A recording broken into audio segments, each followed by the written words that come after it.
Dios les bendiga, amada Iglesia Hispana Antioquía. Bienvenidos al devocional de hoy. Hoy es el día viernes 18 de diciembre. Vamos a ver la palabra en Primera de Pedro, capítulo 3, versículos 13 al 22. El título del devocional de hoy es La sumisión de Cristo, la exaltación de Cristo. Ahora les quiero decir que en el pasaje de hoy vamos a encontrar algunos versículos que la verdad son los más controversiales quizá de todo el Nuevo Testamento, porque la verdad muchos académicos no saben cómo interpretar estos versículos. Ahorita lo vamos a ver y les voy a explicar cuáles son las diferentes opiniones acerca de cómo interpretar los versículos. Pero bueno, no nos desviemos del punto principal de que aquí la palabra nos da un ejemplo en Cristo Jesús. Hablamos de la sumisión en casi todo el libro de Primera de Pedro, y aquí Pedro nos está diciendo de la misma manera que Cristo se sometió a Dios, que fue sumiso hasta la muerte, hasta la crucifixión. Si somos sumisos juntamente con Él, seremos exaltados como Cristo fue exaltado. Empieza la palabra aquí en el versículo 13. ¿Y quién es aquel que os podrá hacer daño si vosotros seguís el bien? Mas también si alguna cosa padecéis por causa de la justicia, bienaventurados sois. Por tanto, no os amedrentéis por temor de ellos, ni os conturbéis, sino santificad a Dios el Señor en vuestros corazones, y estad siempre preparados para presentar defensa, con mansedumbre y reverencia, ante todo el que os demande razón de la esperanza que hay en vosotros, teniendo buena conciencia, para que en lo que murmuran de vosotros como de malhechores, sean avergonzados los que calumnian vuestra buena conducta en Cristo. Entonces aquí Pedro está diciendo que nosotros los cristianos debemos de vivir de tal manera que las personas al vernos se pregunten: ¿y por qué será que él o ella vive como vive? ¿Cuál es la esperanza que esta persona tiene? ¿Por qué se comporta de tal manera? ¿Por qué es tan compasivo? ¿Por qué es tan generoso y dadivoso? ¿Por qué se siente un amor de esta persona?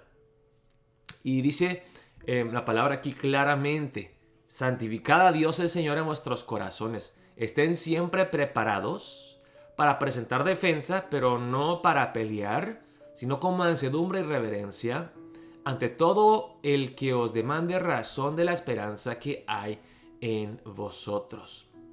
El otro día conocí a un hombre musulmán de Siria y empezamos a hablar, y este hombre muy adinerado, él tiene 3, 4, 5 diferentes negocios, es dueño de farmacias, es dueño de diferentes gimnasios Planet Fitness, él está en bienes raíces. O sea, él es un hombre quizá más o menos de mi edad, pero muy adinerado, con una casa muy grande, muy rico.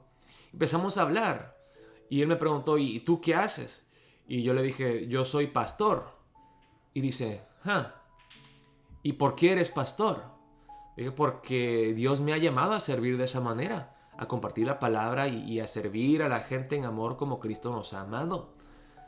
Y luego empezamos a hablar un poco y pues las dificultades de ser un pastor y tantas cosas.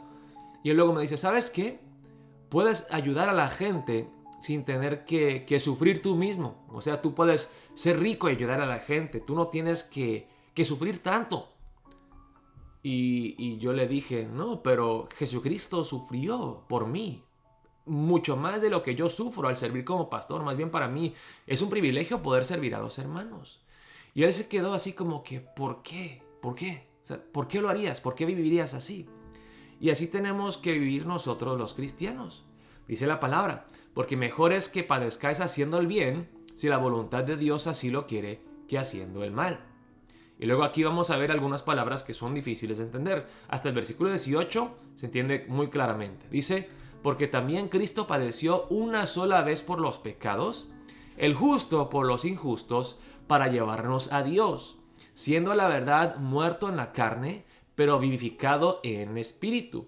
Entonces, el sufrir por hacer el bien tiene un resultado maravilloso, el que nos lleva a Dios. Entonces, Jesús, que sufrió injustamente, sufrió algo que no era necesario que él sufriera, pero lo hizo en amor para llevarnos a Dios. Entonces hasta ahí se entiende bien. Pero luego llegamos al versículo 19 en adelante, que es un versículo un poco controversial. Dice, en el cual también fue y predicó a los espíritus encarcelados, los que en otro tiempo desobedecieron, cuando una vez esperaba la paciencia de Dios en los días de Noé, mientras se preparaba el arca, en la cual pocas personas, es decir, 8, fueron salvadas por agua. Ok. En el cual también fue y predicó a los espíritus encarcelados. ¿A quiénes son los espíritus encarcelados? ¿Y cuál fue el mensaje que Jesús predicó? Hay 3 opiniones diferentes, ¿ok? Voy a empezar con el menos probable. Es que los espíritus encarcelados son personas que desobedecieron y que están en el infierno en este momento. Y que Jesús fue y les predicó el evangelio. A los que desobedecieron en el tiempo de Noé, están ellos en el infierno, pero Jesús fue y les predicó a ellos, dándoles una oportunidad de arrepentirse. Ahora sabemos claramente que viendo diferentes pasajes bíblicos, que esto no puede ser. No existe una segunda oportunidad, ¿ok? Así que ese no es el menos probable, es el completamente imposible, ¿ok? Pero hay algunas personas que creen que eso es lo que dice el versículo aquí. Ahora, los siguientes 2 son quizá los más probables. Uno dice así, que los espíritus encarcelados, la palabra aquí espíritus dice, no se usa para hablar de gente, de seres humanos, se hablan de seres espirituales, de ángeles o de demonios. Entonces algunos creen que los espíritus encarcelados son demonios, o son, sí, espíritus malignos que en Génesis 6 intentaron tener relaciones con las mujeres y que llegaron a caer en el infierno, y que Jesús fue y les predicó, pero no el evangelio, sino que proclamó su victoria sobre toda la maldad por su muerte y por su resurrección. ¿Ok? Y la tercera interpretación es que estas personas son personas, no espíritus, sino que son personas. Fueron las personas que estaban viviendo en el tiempo de Noé, y que Jesús a través de Noé les predicó un mensaje, pero que estas personas simplemente no obedecieron. ¿Ok? Entonces que estas personas escucharon el mensaje a través de Noé, que Dios los iba a juzgar, pero no se arrepintieron. No fue Jesús personalmente, sino que fue Jesús a través de Moisés que les predicó el mensaje y no se arrepintieron. Dice, los que en otro tiempo desobedecieron, cuando una vez esperaba la paciencia de Dios en los días de Noé, mientras se preparaba el arca, en la cual pocas personas, es decir, 8, fueron salvadas por agua. ¿Cuál es la respuesta correcta? Yo no sé, pienso que es o la segunda o tercera interpretación. Definitivamente no es la primera. Yo voy más con la tercera, pero al ir con la tercera interpretación, tendríamos un problemita en que la palabra aquí, espíritus, donde dice espíritus encarcelados, nunca se usa para hablar de seres humanos. Así que será esta la única excepción bíblica de la palabra pneuma, espíritus, para hablar de personas. ¿Ok? Pero bueno, seguimos aquí. El punto es que Pedro está animando a los cristianos en su tiempo a que sean un remanente fiel, aunque sea el grupo minoritario, que se mantengan fieles como lo hizo Noé a pesar de todas las burlas de la gente. Noé sufrió, pero ¿cuál fue la recompensa de su sufrimiento?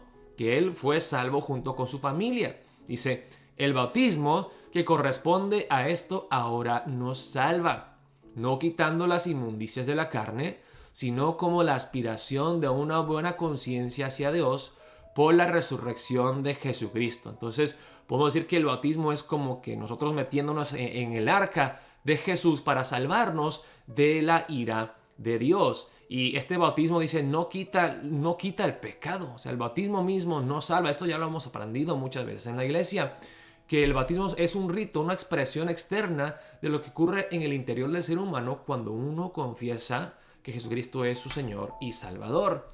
Y sigue aquí en el versículo 22, quien habiendo subido al cielo, está a la diestra de Dios, y a él están sujetos ángeles, autoridades y potestades. Entonces el punto aquí en el versículo 22, yo creo que resume bien el libro de Primera de Pedro, es que Jesucristo se sometió a la voluntad divina de Dios, aunque significó su muerte, y por someterse, Él fue exaltado, Él fue glorificado.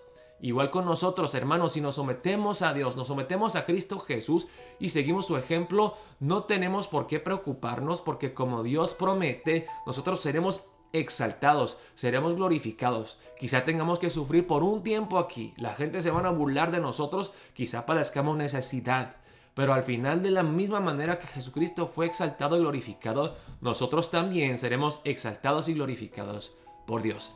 Vamos a orar para empezar el día de hoy. Oh Señor, ayúdame a seguir el ejemplo de Cristo Jesús. De la misma manera que Jesús fue sumiso, yo quiero ser sumiso.